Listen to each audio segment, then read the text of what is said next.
तुम्हाला वाढदिवसाच्या खूप खूप शुभेच्छा.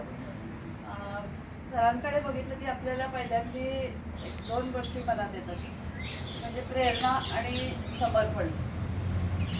प्रेरणा त्यांनी खूप आपण त्याच्याकडनं घेतलेली आहे आणि रोज आपण जेव्हा सकाळी इथे येतो तेव्हा आपल्याला त्याच्या बोलण्यातनं आणि त्याच्या सगळे व्यायाम जे शिकवतात, शारीरिक मानसिक सगळे आपले जे आजार आहेत ते आपल्याला कमी करण्यासाठी त्याची प्रेरणा मिळते त्याच्याकडनं. आणि समर्पण तर आहेच, कारण ते कुठल्याही अपेक्षेने हा व्यायाम घेत नाही आहे.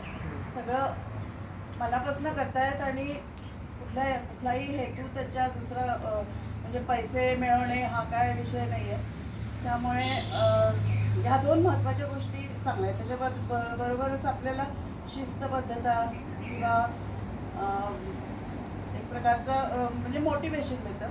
इथं आपल्याला जी एनर्जी मिळते त्यातनं आपण घरी जाऊन दिवसभर जे आपले फिलिंग ऑफ वेलबिंग असतं ते दिवसभर राहतं आणि परत दुसऱ्या दिवशी इकडे येण्यासाठी आपण उत्साहित असतोच. म्हणजे सकाळी काम येते, लवकर येतो.